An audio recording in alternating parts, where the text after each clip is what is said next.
వే gold trusted gold buyers మీరు తాకట్టు పెట్టిన బంగారాన్ని విడిపించి ఈ రోజు ఉన్న మార్కెట్ ధరకు కొనబడను.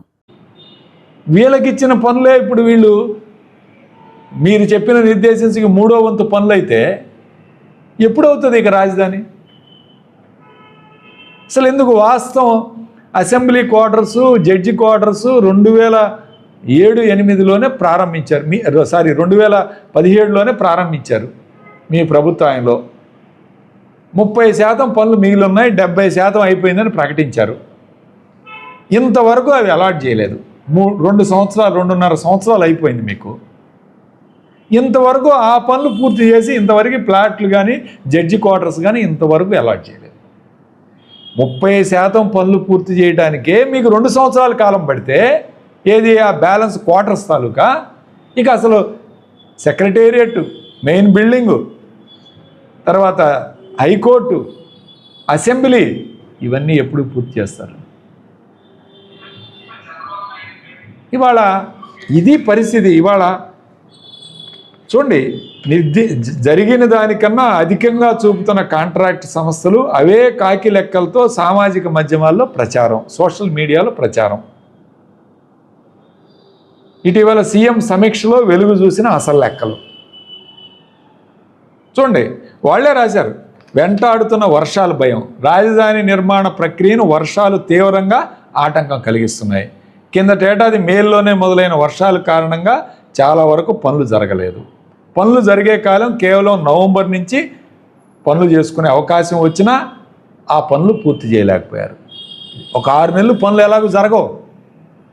ఇంకొక 6 నెలలకు గాను మీరు 50% అంటే అది 18%, 17%. ఎందుకంటే అక్కడ మట్టి అనువైంది కాదు, వెహికల్స్ దించితే అక్కడ నిలబడే పరిస్థితి కాదు, పనులు చేయాలంటే కష్టతరమైన పరిస్థితి. ఇది మేము రాయలేదు, సాక్షి కాదు రాసింది, లేకపోతే ఆంధ్రజ్యోతి పత్రిక రాసింది. రాజధాని గురించి ఆంధ్రజ్యోతి పత్రిక రాసింది. వాళ్ళ ఇది చూడండి, పనులు పురోగతి, వెంటాడుతున్న వర్షాదాయం, సీఎం ఆగ్రహం. ఇది ఈ పరిస్థితుల్లో అక్కడ అమరావతి ఉంటే జగన్మోహన్ రెడ్డి గారు చెప్పిన మాట ఏమైనా తప్పుందా అని ఈరోజు నేను అడుగుతాను. జగన్మోహన్ రెడ్డి గారు మావిగన్ అని చెప్పారు. మావిగన్లో మీరు చెప్తున్నట్టు ఎయిర్పోర్ట్కి 4000 ఎకరాలు ఆల్రెడీ ఎయిర్పోర్ట్ ఉంది గన్నవరంలో. ఆ ఎయిర్పోర్ట్ని కొంచెం ఎక్స్టెన్షన్ చేసుకుంటే ఇంటర్నేషనల్ ఎయిర్పోర్ట్గా బ్రహ్మాండంగా ఉంటుంది. రైల్వే స్టేషన్లు ఉన్నాయి, విజయవాడ, గుంటూరు బ్రహ్మాండంగా పెద్ద పెద్ద రైల్వే స్టేషన్స్ ఉన్నాయి. మచిలీపట్నంలో పోర్ట్ ఉంది, ఇంకా ఎకనామిక్ కారిడార్ డెవలప్మెంట్ ఉంటుంది. ఇక్కడ ప్రజలు ఎవరో నివసించట్లేదు, అమరావతిలో నివసించే స్థాయికి లేదు ఇంకా. కానీ ఇక్కడ ప్రజలు ఆల్రెడీ నివసిస్తున్నారు. విజయవాడ, గుంటూరు, మచిలీపట్నం పెద్ద పెద్ద పట్టణాల్లో ప్రజలు నివసిస్తున్నారు. ప్రజల మధ్యలో రాజధాని ఉండాలి, కానీ ఎక్కడో పొలాల్లో గట్టి అక్కడ ప్రజలు వెళ్ళాలంటే ఎట్లా? అది సరైన పద్ధతేనా? చంద్రబాబు నాయుడు గారు ఇది అడుగుతుంది ఈ ప్రభుత్వాన్ని. ఈరోజు అన్నీ ఉన్నవి అభివృద్ధి చేసుకోవడానికి అవకాశం ఉంటుంది. మావిగన్ను బ్రహ్మాండంగా అతి తక్కువ ఖర్చుతో ఈరోజు మావిగన్ను అభివృద్ధి చేయడానికి అన్ని హంగులు ఉన్నాయి, అన్ని అవకాశాలు ఉన్నాయి. కేవలం చంద్రబాబు నాయుడు తన ఈగో కోసం, తను తలపెట్టిన అమరావతి కోసం డబ్బులన్నీ అక్కడ పోసి, భూములన్నీ దారాదత్తం చేసి, కట్టండి మీరు కట్టండి మేము ఇస్తామని అందరినీ పిలిచి చేస్తున్నాడు. కానీ ఆ రాజధాని నీటిలో మునిగిపోయే రాజధాని, వరదలో కొట్టుకుపోయే రాజధాని నిర్మిస్తున్నారు అనేది ప్రజలకు తెలియదు. ఒకటే చెప్తున్నా, డెఫినెట్గా it is a failure project. ఈ ప్రాజెక్టు భవిష్యత్తులో కూడా ఎన్ని సంవత్సరాలకు అవుతుందో చెప్పలేం, ఎన్ని లక్షల కోట్లు అవుతుందో చెప్పలేం, ఎన్ని రోజులకి కంప్లీట్ చేస్తారో కూడా చెప్పలేం పరిస్థితి. కాబట్టి జగన్మోహన్ రెడ్డి గారు ఎంతో దూరదృష్టితో మావిగన్ అని చెప్పడం జరిగింది. ఖచ్చితంగా పేరు మార్చుకోవచ్చు కావాలంటే, కానీ మనకి ఒక మంచి కారిడార్ డెవలప్ అయింది. మచిలీపట్నం, గుంటూరు, విజయవాడ మధ్యలో ఒక అద్భుతమైన రాజధాని వస్తుంది. ఈ 3 నగరాలను కలిపితే ఇంకా చుట్టుపక్కల నగరాలన్నీ కలిసిపోతాయి ఆటోమేటిక్గా. ఇప్పుడు అమరావతి కూడా దీనిలో కలిసిపోద్ది. ఏదైతే ఈరోజు హైదరాబాద్ సికింద్రాబాద్ హైదరాబాద్ కలిపామో మాదాపూర్ గచ్చిబౌలి విప్రో సిటీ డెవలప్ అయినాయి, అట్లానే అమరావతి సిటీలో కూడా కలిసిపోద్ది. రేపు దీనిలో కలిసిపోద్ది, తప్పేముంది అందులో? ఇప్పుడు హైదరాబాదు సికింద్రాబాద్ని అభివృద్ధి చేసాం మనం, రెండు కలిసిపోయినాయి, జంట నగరాలు, రాజధాని అయింది.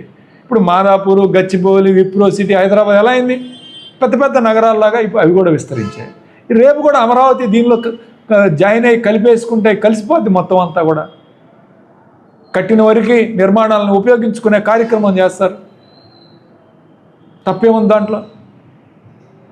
ఈ విధంగా అర్థం చేసుకోవాలి. కానీ దీని మీద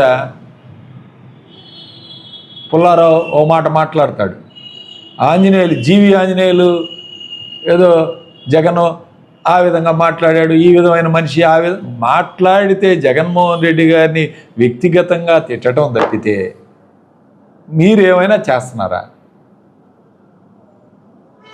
కిక్ బ్యాక్స్, మొబిలైజేషన్ అడ్వాన్సులు 1000 కోట్లు దోచుకోవటం, మీ ఇష్టం వచ్చిన వాళ్ళకి భూములు కేటాయించి దానిలో కిక్ బ్యాక్స్ తీసుకోవటం, 99 పైసలకే భూములు అమ్ముకోవటం, ఇవన్నీ మీకు కనపట్లేదా అనేది అడుగుతున్నాను.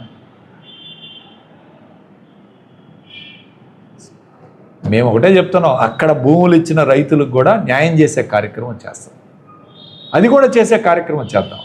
ఆ ప్రాంతాన్ని వదిలేయమని మేము చెప్పట్లా, ఆ ప్రాంతాన్ని కూడా ఈరోజు ఈ మావిగంలో కలుపుకునే కార్యక్రమం చేసి ఖచ్చితంగా అభివృద్ధి చేసే కార్యక్రమం చేద్దాం.